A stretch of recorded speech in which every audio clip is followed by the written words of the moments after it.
మీ బిడ్డ చనిపోలేదు. ఆగండి బాబాయ్, స్వామివారు అంటున్నారుగా, ఆ దింపుడు గల వాసి కూడా చూద్దాం. దింపండి, దింపండి దింపండి. ఓం శివోహం. పిలిచినట్టు వచ్చిన మహానుభావుడు పడిపోయాడు. కాలం తీరింది. ఏం చేద్దాం? దింపండి దింపండి. జాయ్ రారా రారా.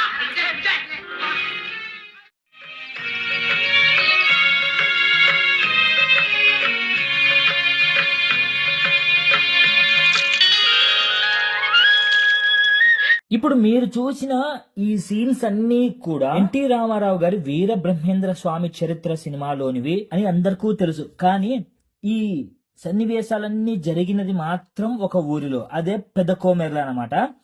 వీర బ్రహ్మేంద్ర స్వామి గారి అత్తగారిల్లు ఇది. గోవిందమాంబ గారు పుట్టి పెరిగిన ఊరు ఇది. ఈ ఊరిలో ఇంకా చాలా విశేషాలు ఉన్నాయి. వీడియోలోకి వెళ్ళి అన్ని తెలుసుకుందాం పదండి.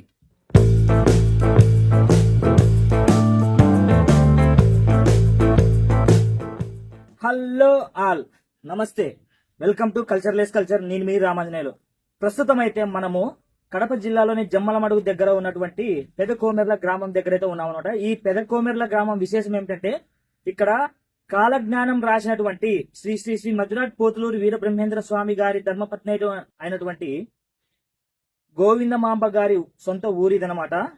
ఇప్పుడైతే ఇక్కడ ఈ పెదకోమెర్లలో మనము ఒకటి గోవిందమాంబ గారి ఇండ్లు, అలాగే బ్రహ్మం గారు అప్పుడు ఒక మనిషిని, చనిపోయిన మనిషిని బ్రతికించడం, అలాగే బ్రతుకున్న మనిషిని ఆయుష్ తీరిపోయింది అని చెప్పేసి చనిపోయిన తర్వాత మళ్ళీ తిరిగి బ్రతికించడం, అలాగే 15 ఏళ్ల క్రిందట ఒక పత్తి కాయలో బ్రహ్మం గారి మొహం కనిపించడం, ఇవన్నీ కూడా ఇక్కడ మనం చూడొచ్చు అన్నమాట. ఇంకెందుకు ఆలస్యం, వీడియోలోకి వెళ్ళిపోదాం పదండి.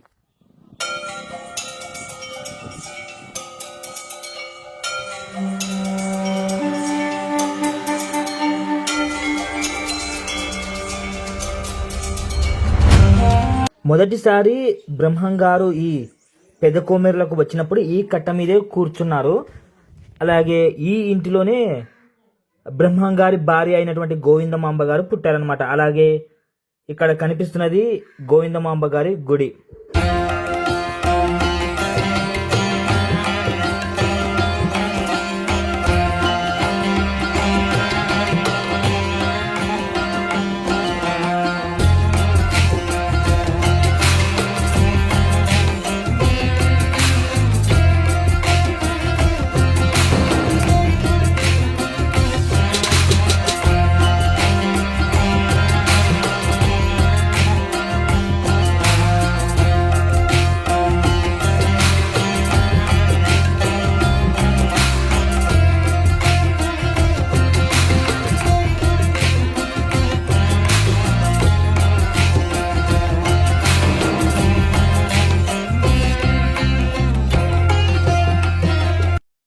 మనము ఇక్కడ పెదకోమెర్లలోని గోవిందమాంబ గారి గుడిలో అయితే ఉన్నాము.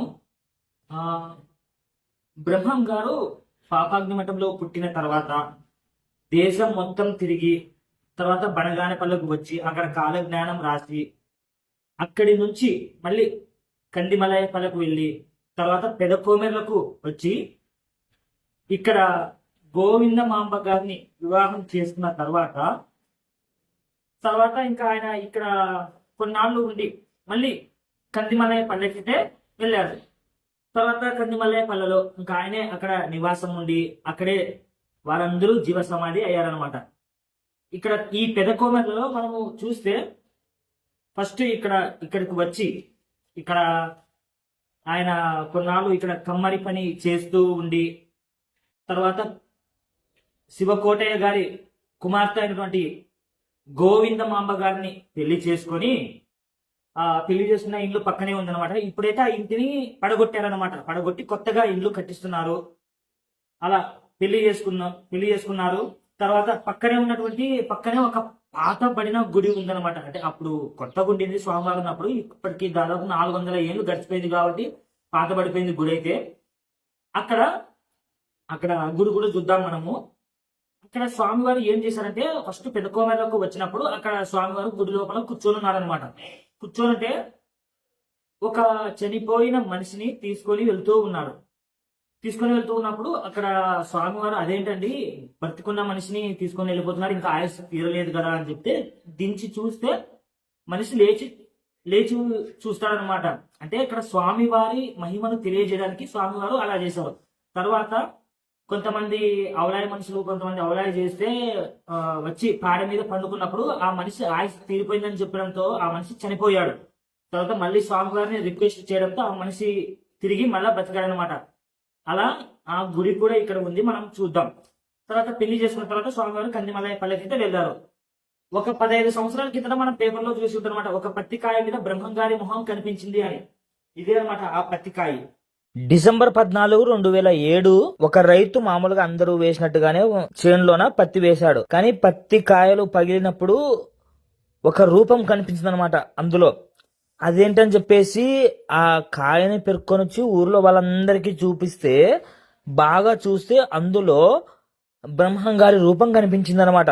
అప్పటి నుంచి ఆ రైతులు ఆ పత్తి కాయని గుడిలో పెట్టడం జరిగింది. అలాగే ఆ పత్తికాయను చూడడానికి అప్పట్లో అబ్బో కడప, కర్నూలు, అనంతపురం, చిత్తూరు నుంచి వచ్చారనమాట ఇక్కడికి స్వామివారిని చూడడానికి. అయితే ఆ పత్తికాయను చూడడానికి చూడండి స్వామివారి రూపం ఎంత బాగా కనిపిస్తుందో ఈ పత్తికాయ మీద. అసలు చూడండి పత్తికాయ మొత్తము ఎలా ఉందో కదా, అసలు ఆ ఖచ్చితంగా అంటే బ్రహ్మంగారి మొహం చూడండి ఎంత స్పష్టంగా కనిపిస్తుందో మనకు.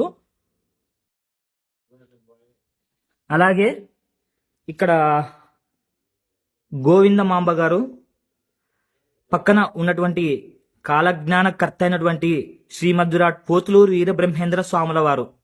తర్వాత ఇక్కడ పక్కనే మనకు గోవిందమాంబ గారు పుట్టినటువంటి ఇండ్లు అయితే ఇప్పుడు పడగొట్టినారు. మొత్తం పడిపోయింటే పడగొట్టి ఇప్పుడు కొత్త ఇల్లు కట్టిస్తున్నారు అక్కడ.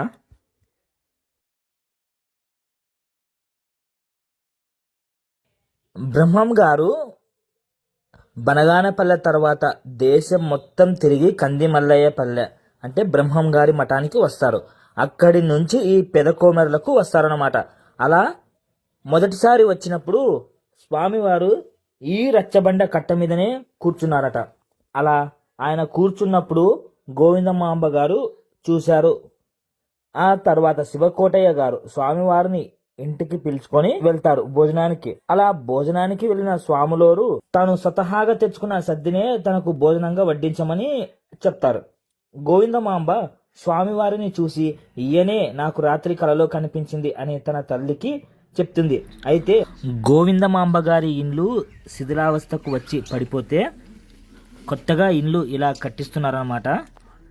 అయితే 2 సంవత్సరాల క్రితం ఇండ్లు ఇలా ఉందన్నమాట. 400 ఏండ్ల నుంచి పడిపోయి ఇలా ఉంది, పైకప్పు లేదు, ఇంట్లో సామాన్లన్నీ కూడా సిలిం పట్టిపోయి అన్నీ పడిపోయి ఇలా ఉంది. గోవిందమాంబ అమ్మగారు స్వామివారు ఇచ్చిన సద్దిని మూట విప్పి ఒక ప్లేట్లోకి వేయబోతే పంచభక్ష ప్రమాణంగా మారిపోతుందన్నమాట. అప్పుడు స్వామివారి లీలలను చూసిన శివకోటయ్య, గోవిందమాంబ గారు, ఆమె తల్లి అందరూ కూడా వచ్చింది సాక్షాత్ శ్రీమన్నారాయణుడే అని సంతోషించి స్వామివారి ఆజ్ఞ మేరకు గోవిందమాంబ గారి ఇష్ట ప్రకారము పెదకోమరలోనే వారి పెళ్లి జరిపిస్తారనమాట. తర్వాత కొన్నేళ్లకు స్వామివారు బ్రహ్మంగారి మఠంలో నివాసం ఉన్నారు. అయితే ఇదండి ఇక్కడ జరిగిన వీరబ్రహ్మేంద్ర స్వామివారి చరిత్ర. ఇలా ఉన్న గోవిందమాంబ గారి ఇండ్లు తర్వాత కాలంలో ఇలా శిథిలావస్థకు రావడంతో ప్రస్తుతం ఇక్కడే కొత్తగా ఇంటి నిర్మాణం అయితే జరుగుతూ ఉంది.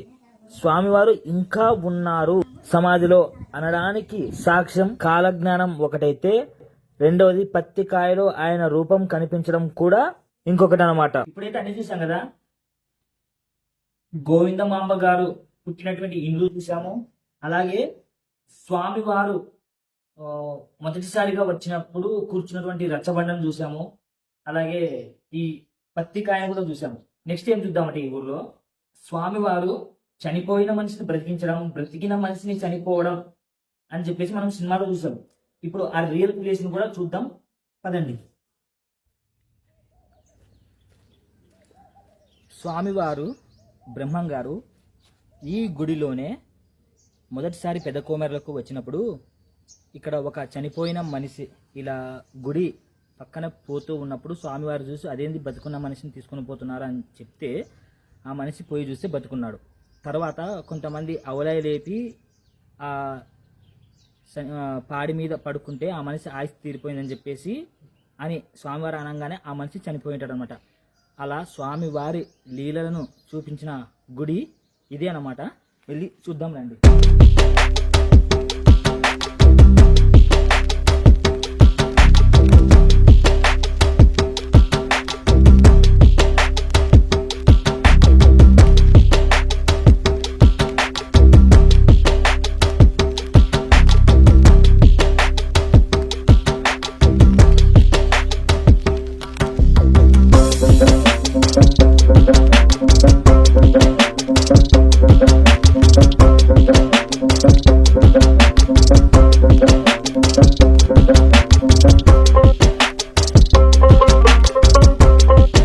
పెదకోమర్లలో స్వామివారు మొదటగా ఇక్కడ ఊరికి వచ్చినప్పుడు స్వామివారు ఇక్కడే కూర్చున్నారట. ఇక్కడ కూర్చున్నప్పుడు ఈ రూటమ్మటి చనిపోయిన మనిషిని తీసుకొని పోతూ ఉన్నప్పుడు దింపుడు కళ్ళం ఇక్కడే వేశారంట. తర్వాత స్వామివారు ఇక్కడ మనిషిని బ్రతికించడం, తర్వాత బ్రతుకున్న మనిషిని చనిపోయాడని చెప్పడం అవన్నీ కూడా ఇక్కడే జరిగాయన్నమాట.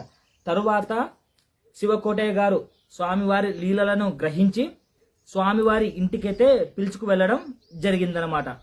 ఆ తరువాత స్వామివారు భోజనానికి కూర్చున్నప్పుడు గోవిందమాంబ గారు స్వామివారిని రాత్రి కల్లోకి వచ్చింది ఈ స్వామి అని చెప్పడం అవన్నీ కూడా అక్కడ జరిగాయి.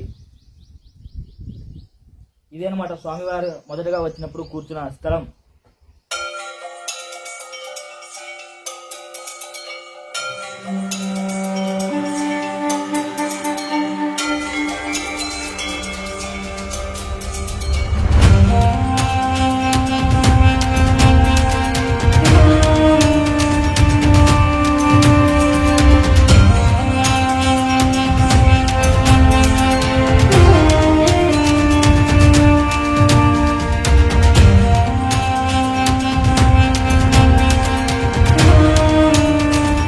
చూశారు కదండి, బ్రహ్మం గారు బనగానపల్లెలో కాలజ్ఞానం రాసి తర్వాత దేశాటనం కోసం దేశమంతా తిరిగి తర్వాత కందిమల్లేపల్లకు వెళ్ళి అక్కడి నుంచి పెదకోమర్లకు వచ్చిన తర్వాత ఆయన చూపించినటువంటి లీలలు, అలాగే ఆయన పెళ్లి చేసుకున్నటువంటి గోవిందమాంబ గారి ఇల్లు, ఆమె గుడి, తర్వాత ఆయన ఇంకా సజీవంగా ఉన్నారు, కాలజ్ఞానం రాసినటువంటి బ్రహ్మం గారు ఇంకా ఉన్నారు అని చూపించడానికి రూపం, పత్తికాయ మీద ఆయన రూపం కనిపించడం అనమాట. ఇవన్నీ కూడా మనం చూసాం కదా. ఈ వీడియో మీకు నచ్చిందని అయితే నేను ఆశిస్తున్నాను. అలాగే వీడియో చూసిన వాళ్ళకు and thank you for watching. Bye bye.